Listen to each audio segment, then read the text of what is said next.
Mateus 5, apenas um versículo, que é o de número 13.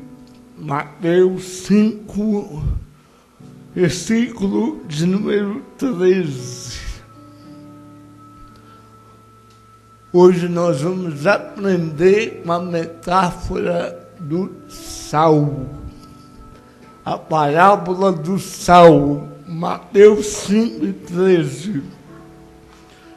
Vós sois o sal da terra, mas se o sal se tornar insípido, com que se há de restaurar-lhe o sabor? Para nada mais presta, senão para ser lançado fora e ser pisado pelos homens. Vós sois o sal da terra, mas se o sal se tornar insípido, com que se há de restaurar-lhe o sabor? Para nada mais presta, senão para ser lançado fora e ser pisado pelos homens. Amém. Pai, nos livre, Pai, dessa punição. Não nos deixe tornarmos insípidos. Que possamos realmente, enquanto comunidade, enquanto discípulos, enquanto seguidores de Jesus, sermos o sal da terra. Tem misericórdia, Pai, desse triste veredicto, pois aquele que se tornar insípido para nada mais presta. Pai, não nos deixe perder, Pai, o nosso valor. Nesse momento eu peço-te, fale conosco. Eu reconheço a minha total dependência de Ti. Fale, que Teu Espírito me ajude aqui. Eu dependo de Ti, do Teu Espírito, em nome de Jesus. Vós sois o sal da terra. Essa é a metáfora que nós vamos meditar essa noite. Eu estava lendo uma história, pastor Mateus disse, e um aluno chegou perto do mestre e disse assim: mestre, o sal se tornou insípido. O sal perdeu o seu sabor. Como é que eu vou restaurar o sabor? E o mestre olhou para o discípulo e falou assim: você precisa pegar placenta de mula e misturar com ele. Se você misturar a placenta de uma mula com um sal insípido, ele vai restaurar o sabor e vai voltar a ser útil. E o discípulo olha para o mestre e fala: mas a mula não tem placenta. E o discípulo, após declarar que a mula não tinha placenta, ouve do mestre a seguinte resposta: exatamente, se o sal perdeu o seu sabor, já era. Não tem utilidade, não há. A pergunta de Jesus foi como restaurar-lhe o sabor. E Jesus ali vai dar a resposta, vai dizer: para nada mais presta, senão a ser lançado fora e ser pisado pelos homens. Antes de eu entrar o que Jesus e falar o que Jesus queria dizer com essa metáfora, com essa parábola, eu queria fazer algumas considerações aqui essa noite. Algumas décadas atrás, o doutor Martyn Lloyd-Jones, ele afirmou que um bom intérprete das parábolas de Jesus, um bom intérprete das parábolas de Jesus, precisa estar atento aos princípios fundamentais que devem ser observados e que, se observados, garantirão uma interpretação correta. Por quê, Pastor Júnior? Uma parábola, Bruna, ela pode ser facilmente manipulada ou mal interpretada. A pessoa pode pegar uma parábola e manipular ela, interpretar ela do jeito que quiser. Por exemplo, o pastor Ed Renevides, ele conta que foi num evento e o palestrante ia falar: eu vou ensinar vocês a orar. E para ensinar a orar, eu vou usar a parábola do filho pródigo. E aí o Ed René falou: bacana, a parábola do filho pródigo é um bom exemplo para ensinar a orar. E ele pensou que o irmão Marli ia falar assim: Pai, pequei contra o céu, perante ti, oração de confissão. Mas o irmão não foi, ele manipulou a parábola. Ele falou: você tem que chegar diante de Deus igual o filho pródigo e falar: me dá o que é meu. Eu quero. E hoje a gente vê isso, né? Ser cantado. Restitui. Eu quero de volta o que é meu. Joga Deus na parede e existe. Eu quero o que me cabe.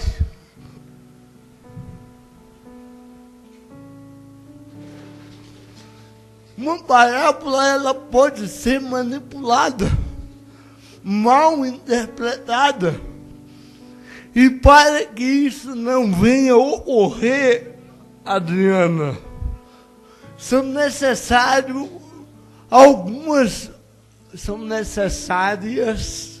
algumas observações. Eu queria falar aqui algumas delas. Em primeiro lugar, Priscila, quando você vai estudar uma parábola, a primeira coisa é ter em mente os destinatários da parábola. Para quem Jesus contou. A primeira coisa é, Carmo, a gente precisa saber quem são os destinatários. Nós estamos aqui já há quase 8 meses trabalhando as parábolas. E nós temos parábolas que já foram pregadas aqui, que Jesus contou para os discípulos. Nós temos parábolas que Jesus contou para os religiosos, para os mestres da lei. Nós temos parábolas que Jesus contou para a multidão. A primeira coisa que você deve fazer quando depara com uma parábola é para quem Jesus está direcionando. Se eu direcionar um recado para o pastor Mateus, você pode até aprender algo com um recado, mas o meu objetivo maior é ele. O meu recado tem um destino certo. A mesma coisa as parábolas de Jesus.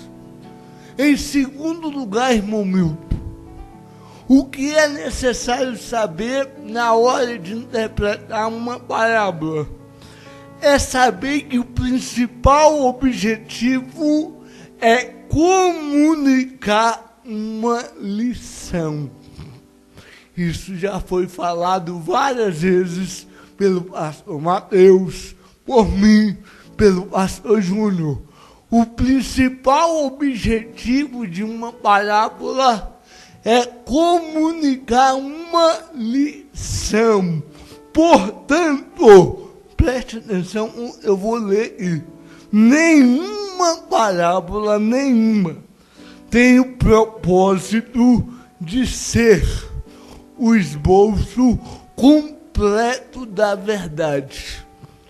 Nenhuma parábola tem o propósito de ser o esboço completo de uma verdade.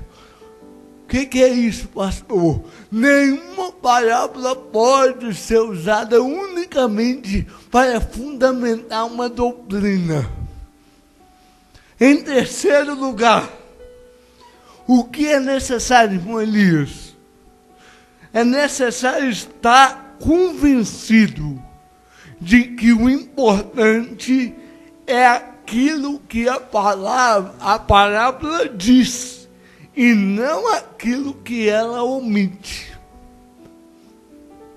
A gente precisa saber que o que interessa é o que ela diz, não o que ela deixou de dizer. Tem gente que vai pegar a parábola e quer conjecturar o que aconteceu. Por exemplo, a parábola do filho pródigo que eu preguei aqui, eu falei que ela não tem um final. A gente não sabe, irmão Milton, se o irmão mais velho entrou na festa ou não. A gente não sabe o que aconteceu. A parábola, Fátima, que eu preguei aqui dos trabalhadores na vinha, lá no início, quando todo mundo recebeu o mesmo salário, vocês lembram? Quem trabalhou o dia todo recebeu o mesmo salário de quem trabalhou 1 hora. A parábola termina da seguinte maneira: o dono falando, o dinheiro é meu e eu pago do jeito que eu quero. A gente não sabe se os trabalhadores revoltaram, fizeram uma greve geral, foram lá na CUT exigir equiparação salarial. A gente não sabe e não interessa saber. O que importa na parábola é o que ela diz e não o que ela omite. Em quarto lugar, o que é necessário na hora de interpretar uma parábola, irmã Gláucia? É saber, é evitar que simples detalhes entrem em conflito com o ensino geral das Escrituras.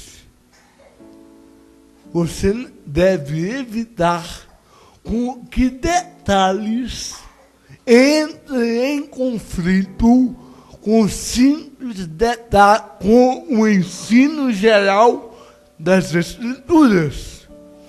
Porque, por exemplo, eu vou usar a mesma parábola do filho pródigo. O doutor Lloyd Jones, ele fala, pastor Mateus, que ele viu um pregador pregar a parábola do filho pródigo e dizer que a figura de Jesus como mediador era desnecessária, porque não houve mediador entre o pai e o filho.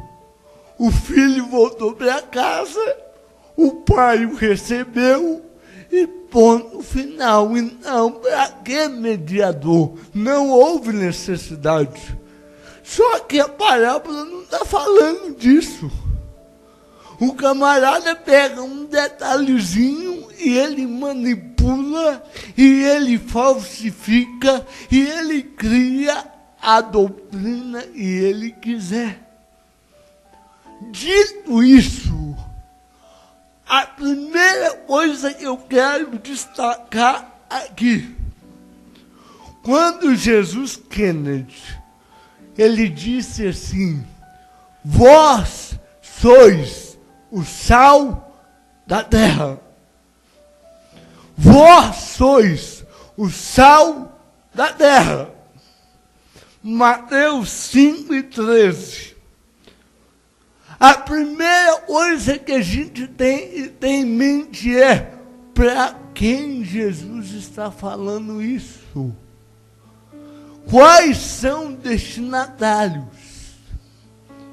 Jesus, ele vai abrir a boca no seu sermão, conhecido Sermão da Montanha. Acorda, pastor Júnior.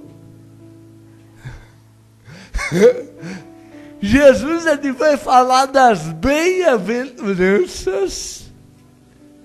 Ele está igual eu, tipo ali. Jesus, irmã Terezinha, ele vai dizer: bem-aventurados que choram, bem-aventurados pacificadores, bem-aventurado, e após ele falar as bem-aventuranças, ele vai abrir a boca, Theo, e ele diz assim: vós sois o sal da terra.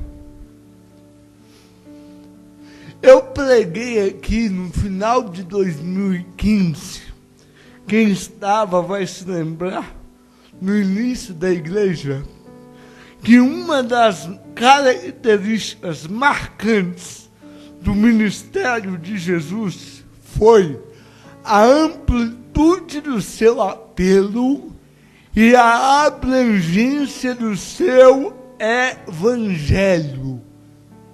Irmãos, o que isso quer dizer? Eu vou falar no popular. Jesus, se estivesse aqui hoje, não escandaliza não, viu? Se Jesus estivesse aqui hoje, Kennedy, ele não seria evangélico.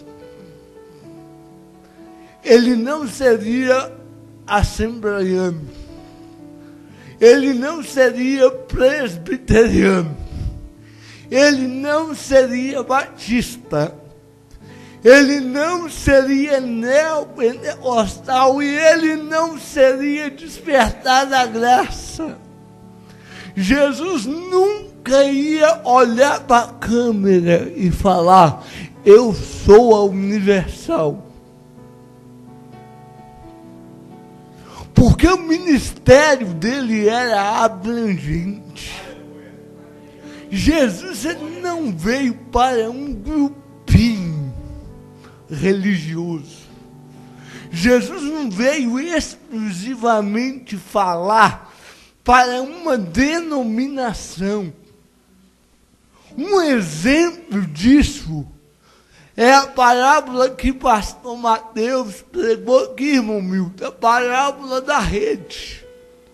Quando ele disse que o reino de Deus é semelhante a uma rede que, lançada ao mar, recolhe toda espécie de peixe. Tem peixe bom, peixe ruim. peixe grande, peixe pequeno.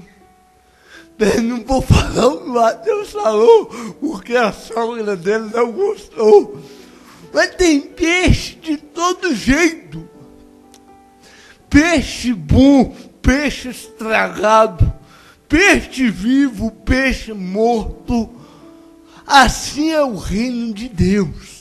É uma rede que vai passando e aí ele vai pegando evangélico, católico, espírita, assembleiano, presbiteriano, até da Universal, vai olhando e vai pegando.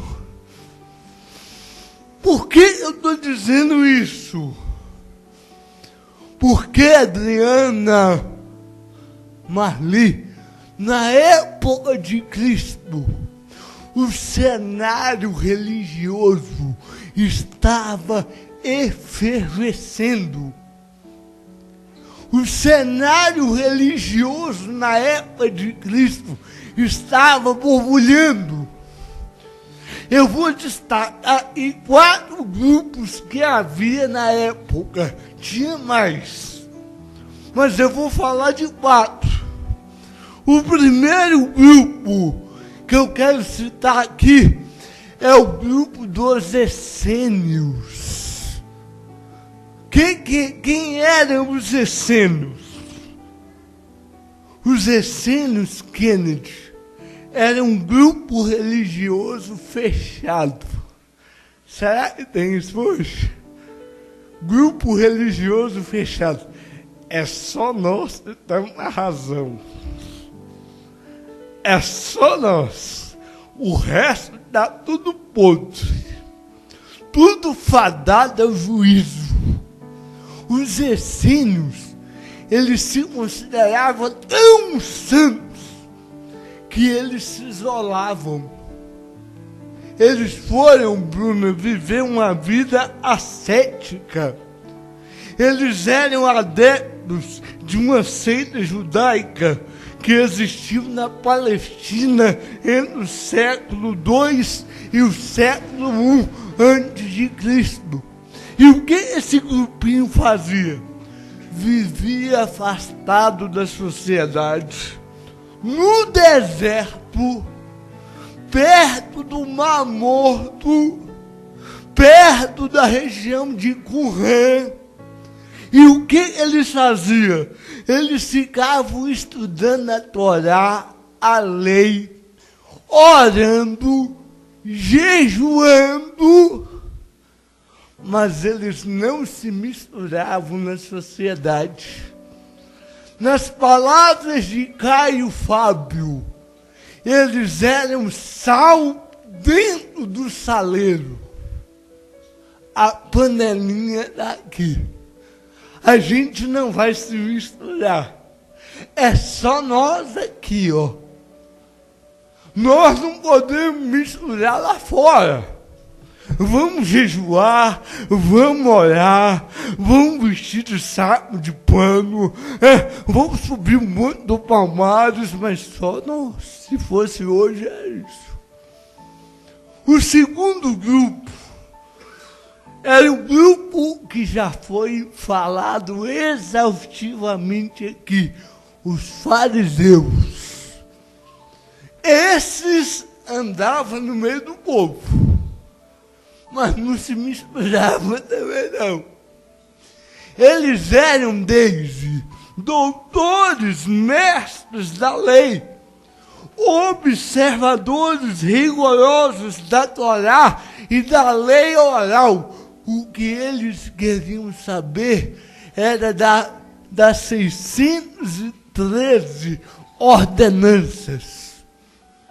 Eles achavam que éramos maiorais. A lei nós dominamos. Como resultado, eles também eram sal dentro do saleiro. Aliás, eu vou concordar com o Caio Fábio. Eles já tinham se tornado insípidos. O terceiro grupo O terceiro grupo religioso que havia eram os saduceus. Quem eram os saduceus? Eram os sacerdotes ligados principalmente à Torá, e estes cuidavam do templo e dos rituais praticados nele. Ficava lá no templo, vão cuidar do culto, da liturgia, dos cerimoniais, e com isso, olha aqui, eles eram ricos. Eram ricos. Mateus chegava lá com a sua pomba para oferecer, e eles falavam assim: essa pomba aí está com defeito, não serve não. Nós temos uma pombinha melhor para te vender. E eles vendiam uma pombinha melhor a Mateus. Só que quando Mateus fosse embora, a pombinha que Mateus levou e não servia para ele, servia para outro. Eles vendiam para outros. É por isso que Jesus, certa vez, falou que eles tinham transformado a casa de oração em covil de ladrões. Porque eles se achavam, não, a liturgia é nossa, o sacrifício é nosso. O quarto grupo, irmão Milton, que havia na época de Jesus, eram os zelotes. Os zelotes, Fátima, a própria palavra, o nome já vem de zelo. Zelotes. É um grupo religioso, guerreiro. O negócio deles era derrubar Roma. Era pegar a espada e falar: se não vai de um jeito, vai do outro. O nosso negócio é político. Nós precisamos acabar com essa servidão. Agora, o que me chama a atenção, pastor Mateus, é que Jesus, ele falou assim: vós sois o sal da terra. Não foi para nenhum deles. Jesus falou isso para o povão. Jesus falou isso para o povo que era marginalizado, é para o povo que era considerado excluído, era para as prostitutas, é para os publicanos, é para as meretrizes, é para aqueles pescadores que não tinham valor nenhum diante da sociedade. Jesus não olhou para os essênios, não olhou para os fariseus, não olhou para os zelotes, não olhou para os saduceus. Ele olhou para a gente simples. Aleluia. Para a gente simples, para a gente humilde, Theo, para a gente que não tinha pedigree, para a gente que não tinha nenhum rótulo religioso. Eu sei que alguns aqui têm uma certa resistência, mas eu vou ler porque eu gosto. Reverendo Caio Fábio. Olha o que o Caio Fábio falou na década de 90, ano 95. Olha o que o Caio Fábio falou. Jesus surgiu num ambiente como esse, essênios, fariseus, zelotes, fariseus. Se Jesus estivesse hoje, ele ia surgir nem os assembleianos, nem os presbiterianos, nem os batistas, nem a classe política. Jesus, ele ia olhar para os marginalizados, para os excluídos, E olha o que, Adriana, que ele disse. No ambiente religioso como este, Jesus surge e fala, não necessariamente para nenhum daqueles grupos específicos.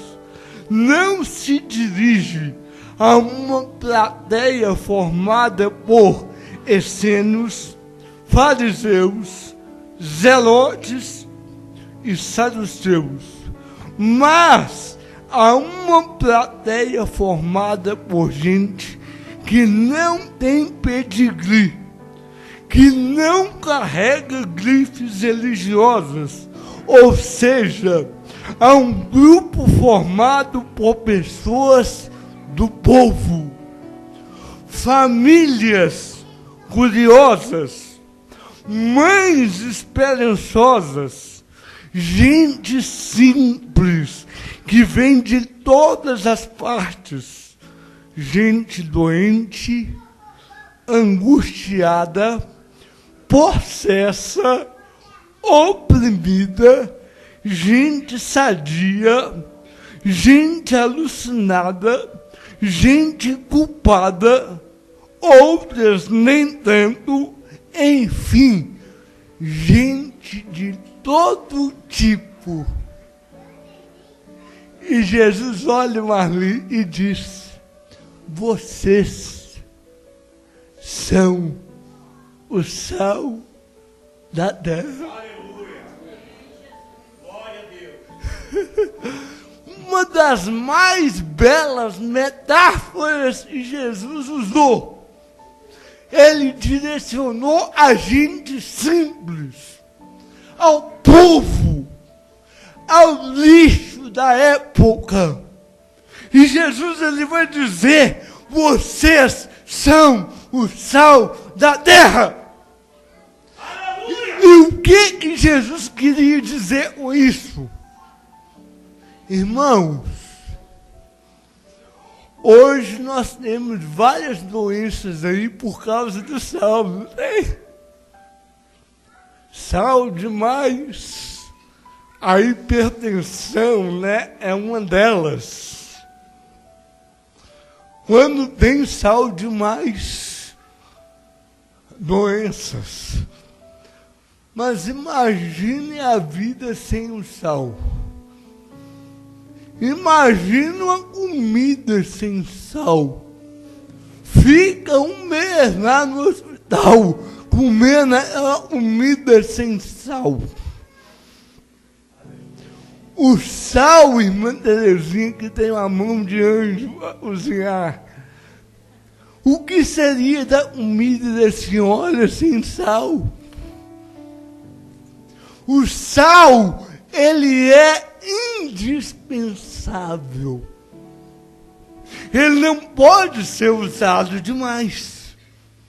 Mas se ele sumir, se ele desaparecer, se a comida for insípida, insossa,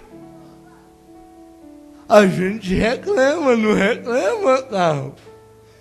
Imagina aquela picanha argentina, você jogar ela lá na churrasqueira, sem sal nenhum. Você vai gostar dela. Só a picanha, sem nada. Coloca ela lá na churrasqueira. O sal é indispensável. Quando Jesus disse, irmã Márcia, vós sois o sal da terra. O que Jesus queria incutir? Em primeiro lugar, eu quero destacar 3. Em primeiro lugar, Yuri, sabe o que Jesus quis dizer? A Rafaela já voltou dela. Em primeiro lugar, Jesus queria dizer, vocês serão o elemento diferenciador desse planeta, dando gosto à terra. Aleluia! o que dá gosto a essa terra aqui é o sal, é a igreja de Cristo, são os discípulos de Jesus. Imagine essa terra sem a igreja, imagine essa terra sem os discípulos. Quando Jesus disse, vocês são o sal da terra, ele estava dizendo, vocês serão um elemento diferenciador, vocês levarão gosto ao desgosto, vai proporcionar vida onde há morte. Aleluia! É a igreja de Jesus que dá vida aonde há morte, que leva gosto aonde há desgosto. Em segundo lugar, sabe o que Jesus quis dizer, Deise? Quando ele falou, irmã Isabel, vocês são o sal da terra. Ele estava dizendo que nós não somos igual ao mundo. Não somos. Nós somos diferentes ao mundo. Terra é terra, sal é sal. A terra não tem sabor. A terra é insípida, é insonsa. Terra é terra, sal é sal. Quando Jesus disse, vocês são o sal da terra, ele estava dizendo, vocês não são iguais ao mundo. Quando o sal quer ser igual à terra, ele torna-se insípido. Para ser sal, tendo sentido e significação, torna-se necessário manter o conteúdo imaculado.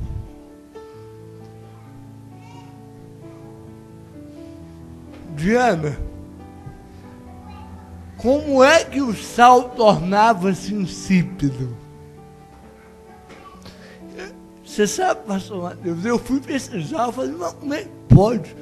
Eu acho que sal não tem nem data de validade, alguns até tem, mas você pode, depois da data de validade, você pode ir lá provar ele, que ele continua salgando.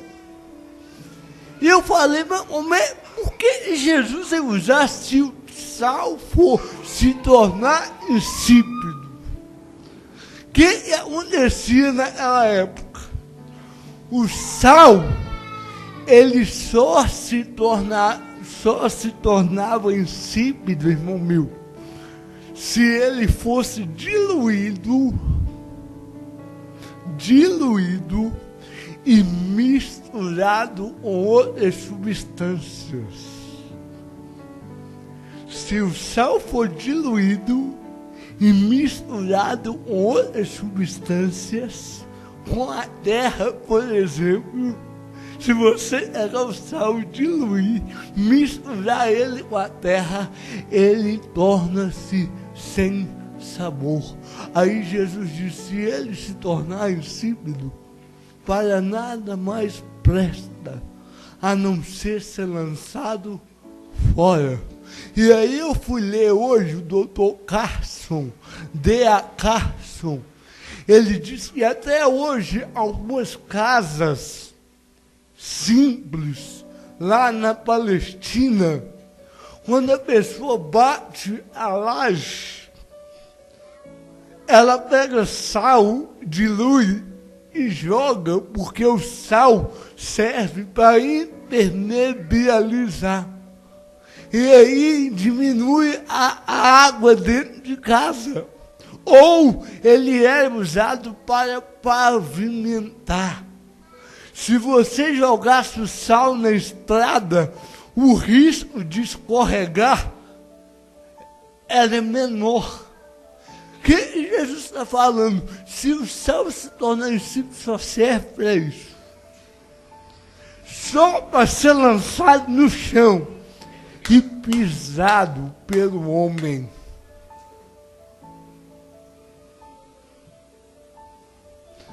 Em terceiro lugar, o sal, quando Jesus disse, vós sois, olha aqui, ele não está falando você é, ele está falando vós, no plural. No plural, isso é plural, é comunitário, é coletivo, é social. Não é uma andorinha fazendo verão. Não é uma andorinha. É coletivo. É plural. É comunitário, pastor Mateus. A igreja de Cristo, ela é o sal da terra. Amém? Agora eu queria falar algumas analogias do sal. Em primeiro lugar, o sal ele era usado na Palestina na época de Cristo para preservar os alimentos do apodrecimento. Não havia, irmão meu, geladeira, frigobar, freezer, caixa de isopor, gelo.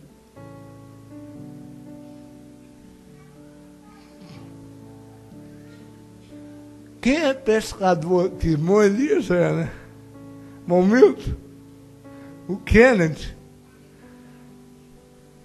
Tem algum pescador aqui?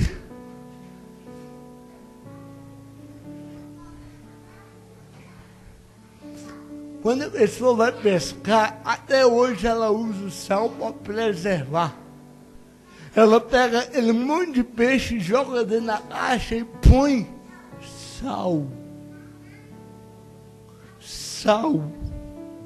Porque o sal, ele preserva os alimentos do apodrecimento. O sal é uma espécie de antisséptico. Você sabia, irmão? Agora eu vou falar. Desde o início da humanidade, há sempre a tendência para a manifestação da putrefação.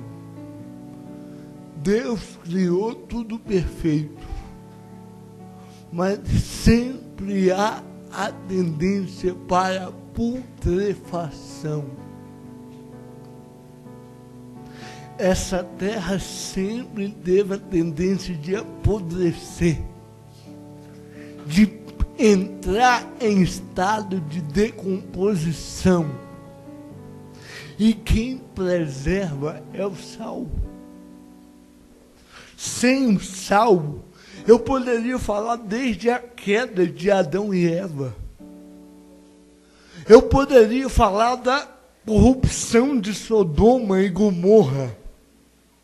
A terra sempre teve a tendência, hoje a gente fica aí revoltado, né? E com razão, com a rede podre de televisão, que é uma verdadeira putrefação. Esses artistas da Rede Globo defendem porque recebem salário. Porque se não fosse assim, eles não falariam o que falam. Essa terra sempre teve a tendência para a putrefação. E se não fosse o sal, isso aqui estaria pior. Em Isaías 1, Deus falou que se não fosse por causa de um pequeno remanescente, a situação de Israel seria pior do que Sodoma e Gomorra. Ei, irmão, Se não fosse por causa da igreja de Cristo, o Brasil estaria pior do que Sodoma e Gomorra. Estaria pior. O Lloyd Jones, ele disse assim: o sal é essencialmente diferente do material a qual é aplicado, e em certo sentido ele exerce todas as suas virtudes exatamente por causa dessa diferença. O sal é diferente. E é por causa da diferença que ele exerce influência. Em segundo lugar, sal fala de caráter. E qual é o caráter do cristão? Como Jesus definiu o caráter? O caráter do cristão foi delineado nas bem-aventuranças. Você quer saber se alguém é sal? É se ele é pobre de espírito. É se ele chora inconformado. É se ele é manso. É se ele tem fome e sede de justiça. É se ele é misericordioso. É se ele é puro de coração. É se ele é pacificador, porque esses serão chamados filhos de Deus. Esses são os sal da terra. São mansos, são puros, são simples, são pacificadores, são misericordiosos, são pacificadores, têm fome e sede de justiça. A minha pergunta é, eu coloquei aqui, o que você tem feito para impedir a putrefação desse mundo? É uma pergunta. Irmão, eu vou falar, você pode achar ruim de mim, você pode ficar com raiva. Crente que assiste novela, pode ouvir, todo mundo ouvindo aí, crente que assiste novela, é sal se tornando insípido. Crente que assiste Big Bosta ou A Fazenda, é sal se tornando insípido. Está compactuando com a podridão. Eu vou ler, preste atenção. Eu vou ler todo mundo. Eu vou ler um texto que eu recebi. Foi espalhado aí, falando que era do padre Fábio de Mello. Só que, para minha tristeza, o padre Fábio de Mello negou que era dele. Se fosse dele, eu ia elogiar mais ainda o padre Fábio. Porque eu gosto de ouvir algumas coisas que ele fala. Eu leio algumas coisas que ele escreve. Eu acho que ele é uma mente pensante bacana dentro da Igreja Católica. Falaram que era dele, mas ele escorregou na maionese e pulou fora. Eu não sei de quem que é, mas eu gostei desse texto. Olha o que diz. Podia ser seu, padre Fábio. Queria ganhar mais pontos comigo, mas perdeu. Olha o que o texto diz, Marli, Leandro. vivemos numa época onde querem que os padres se casem e que os casados se divorciem. Olha a época que nós vivemos. Querem que os padres se casem e que os casados se divorciem. Querem que os héteros tenham relacionamento líquido sem compromisso, mas que os gays se casem na igreja. Que as mulheres tenham corpos masculinizados e se vistam como homens e assumam papéis masculinos. Querem que os homens se tornem frágeis e delicados e com trejeitos, como se fossem mulheres. Uma criança com apenas 5 ou 6 anos de vida já tem o direito de decidir se será homem ou mulher pelo resto da vida. Mas o menor de 18 anos não pode responder por seus crimes. Agora olha uma realidade aqui. Não há vaga para os doentes nos hospitais, mas há um incentivo e o patrocínio do SUS para quem quer fazer mudança de sexo. Para você ir lá consultar uma vaga para internar, não tem. Mas para fazer mudança de sexo, Márcia, tem incentivo, patrocínio. Há um acompanhamento psicológico gratuito para quem deseja deixar a heterossexualidade e viver a homossexualidade.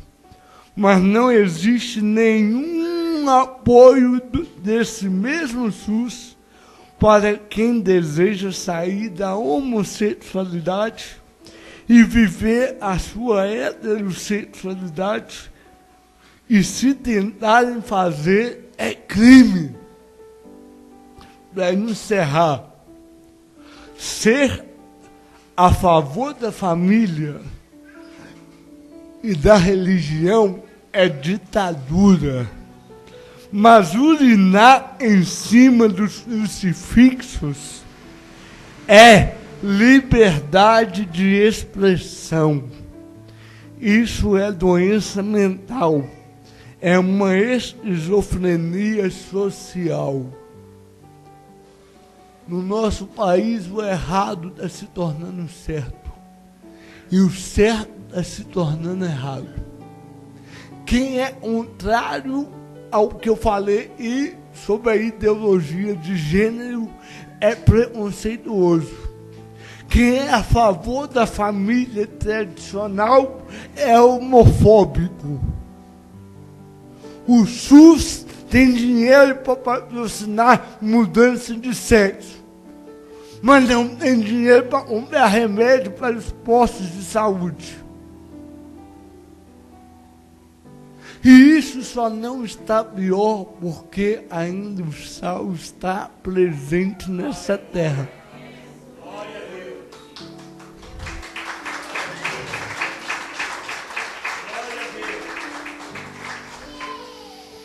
Em terceiro lugar, eu estou encerrando. Para que serve o sal? O sal, ele para o avanço da maldade. A influência do sal, pastor Mateus. Irmão, isso é um tapa na nossa cara. Porque a minha pergunta para ela, será que nós estamos sendo sal? Você sabe por quê? Olha a influência do sal. Diz que a Inglaterra foi poupada de um banho de sangue por causa de um homem chamado John Wesley. A influência do Sal, a influência de John Wesley era tão grande que historiadores seculares falam que os avivamentos geravam repercussão, vida, até no mundo lá fora. Hoje, há um pula-pula, língua, rodopeia e pá, o negócio piora a cada dia. Político vai para Brasília com rótulo de evangélico e depois ser denunciado na Lava Jato, na sanguessuga,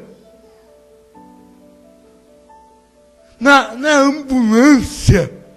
Até um que eu votei foi pego na máfia das ambulâncias e tem rótulo de sal. Ano que vem tá chegando aí, a polícia já está começando a me procurar. Essa semana, uma pessoa que está até no nosso grupo da igreja tentou me colocar numa reunião com um candidato. Eu falei, nem amarrado, eu quero ouvir esse cara. Ele pode falar que vai me dar uma igreja, que eu não quero. Não quero. Por quê? Porque antigamente, pastor Júnior, é só pegar as histórias dos avivamentos. John Wesley, Whitefield, o impacto que gerou, não só no meio cristão, mas na sociedade. E hoje, a igreja cresce em números. Mas a gente não está vendo a influência. Em último lugar, o sal é também usado, sabe para quê, Priscila? Para dar sabor. Eu comecei falando disso e eu encerro falando isso. O sal é usado para dar sabor. Se o sal sumir, se o sal desaparecer, a gente sente falta. Aí sabe o que o Caio Fábio falou? E eu concordo com ele. Que se essa igreja aí da mídia, se essa igreja for arrebatada, a gente não vai sentir falta nenhuma.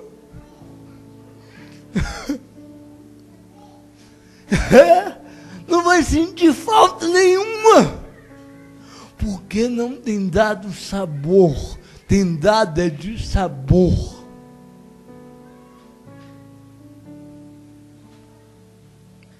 A terra é insossa, é insípida. O que dá sabor, o que deve dar sabor, sou eu, é você. Você tem a missão de influenciar. As pessoas têm que se sentir bem perto de você. As pessoas têm que sentir a sua falta quando você não aparece. Porque o sal, ele contagia. O sal, ele influencia. O sal, quando some, ele é percebido, ele é notado. O sal é para influenciar e não para ser influenciado. O sal é para dar sabor a essa vida, sabor aos relacionamentos, sabor à comunhão aqui, à coinonia. E a minha pergunta é, será eu, será você, será que nós temos sido sal da terra? Será que no dia que eu morrer, alguém vai sentir falta? Será que quando você for embora, a sua esposa, o seu marido, os seus filhos vão sentir falta? Porque o sal é isso. Irmão, dá gosto de ficar do lado de quem é sal.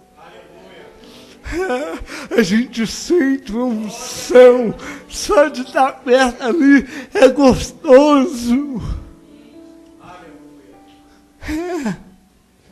Eu conheço pessoas, eu prego, dá gosto, dá vontade de ficar 1, 2, 3, 4 horas ali, porque a vida dela emana graça, irradia coisas boas, assim é o sal.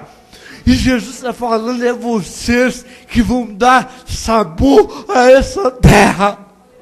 É a igreja de Cristo, é a noiva imaculada, é a noiva que é adornada, é ela que dá sabor a essa terra. O dia que a igreja for levada daqui, tirada, eu não quero ficar aqui. Não interessa se é antes, se é no meio ou se é depois. Eu sei, eu quero ir junto. Eu quero ir junto, porque essa terra sem a igreja. Com a igreja já está difícil. E sem a igreja. E sem a igreja. A nossa vida, ela tem que ser contagiante. Contagiante. Eu tenho testemunho. Uma freira, preste atenção, uma freira aceitou Jesus por causa da minha paixão pelas Escrituras. Ela entrou dentro da igreja com hábito e tudo. E ela falou, pastor, eu quero servir a esse Deus. E você serve. Ela disse, pastor Mateus, eu perguntei a ela o que te trouxe aqui. E ela falou em primeiro lugar a palavra, e segundo, a sua paixão, a sua vocação. A nossa vida tem que ser influenciadora. A gente não pode ser influenciado. Não interessa se foi Evaristo Costa, se foi lá o camarada do Jornal Nacional, se for no Pedro Biel, vai plantar batata. O que influencia é a palavra de Cristo, é o Evangelho, não é a Rede Globo. Vós sois o sal da terra.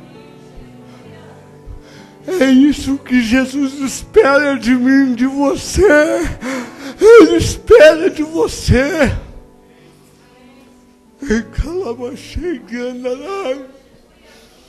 Você tem essa missão, irmão.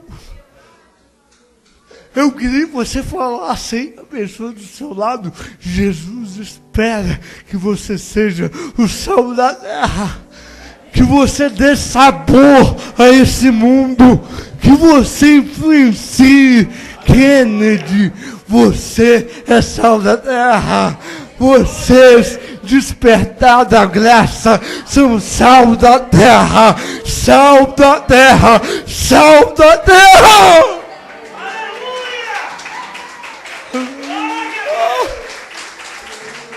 Aleluia. Aleluia! Você, através da sua vida, tem que levar outros a Cristo.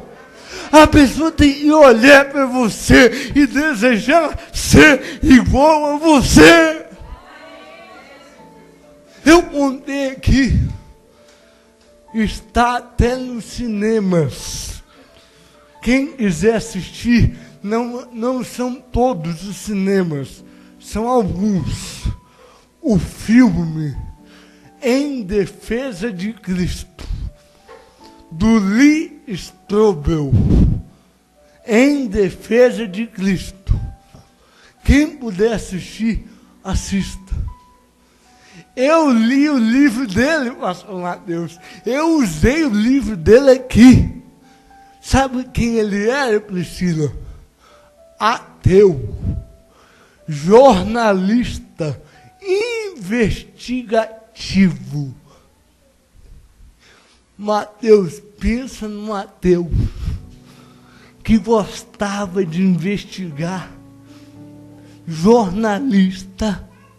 Aí um dia, Bruna, ele estava lá na casa dele, irmão Elias, e ele fala que recebeu na cabeça dele a pior notícia da vida dele. Ele estava lá, Marlene, na casa dele, a esposa chega e fala assim: amor, eu tenho uma notícia para te dar. Eu tenho uma notícia. E ele fala: qual é, mulher? Eu converti. Eu sou cristã. Ele falou que pensou: acabou. Agora eu estou ferrado. A minha mulher é crente. E ele fala que pensou que até a área sexual ia piorar. Porque ele tinha uma visão distorcida dos evangelhos. Mas aí ele não falou nada. A mulher converteu. Alguns meses depois, a mulherada ouve isso aí, ó. Ele conta que melhorou tudo, até o sexo. Melhorou tudo, viu, Diana? O sal melhorou tudo. E ele começou a ficar impactado. Como é que a minha mulher mudou para melhor, da água para o vinho? E ele começou, sendo ateu, ele falou: eu vou investigar. Eu quero saber quem é esse Cristo. Eu quero saber o que ele ensinou. Eu quero saber por que gente morreu defendendo ele. Eu quero saber por que o cristianismo avançou. E ele começou a investigar, a pesquisar. Pouco tempo depois, irmã Isabel, Lee Strobel converteu. Aleluia! E sabe o que ele falou? O que me levou a Cristo foi o testemunho da minha esposa. O que me levou a Cristo foi o testemunho da minha esposa. Será que o meu testemunho é capaz de levar alguém a Cristo? Eu lembro, Mateus, para me encerrar, a mulher adúltera. Quando Jesus estava lá, a mulher adúltera, uma samaritana. Quando Jesus fala com ela tudo o que falou, vai lá e chama o teu marido. E ela diz: eu não tenho. Aí Jesus fala: disseste bem. Você teve 5, e o que tem agora não é teu. Ela olha para Jesus e fala: eu vejo que tu és profeta. Ela sai correndo e entra na cidade. E ela vai falando: eu achei um que revelou tudo. E o que aconteceu? Por causa do testemunho dela, eles foram até Jesus. E quando eles vão e encontram com Jesus, eles vão dizer: nós viemos por causa de você, mas agora nós vemos quem ele é. O sal, ele é assim, ele influencia, ele contagia, ele faz isso. Aleluia. Que Deus abençoe a nossa vida. A nossa missão é essa. Aleluia, aleluia, aleluia. Glória a Deus!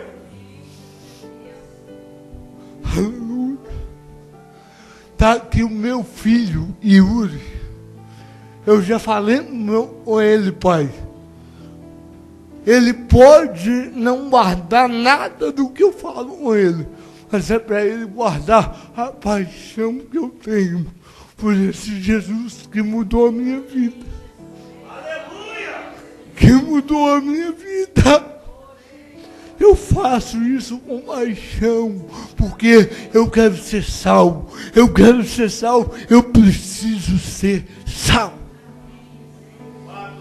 Pai, obrigado, Pai, por essa palavra. Obrigado por tudo quanto o Senhor fez e falou, Pai. Pai, não nos deixe tornar-nos insípidos. Continue, Pai, conosco. Nos dê essa condição, Pai, para não perder o nosso objetivo, a nossa função. Em nome de Jesus. Amém. Amém.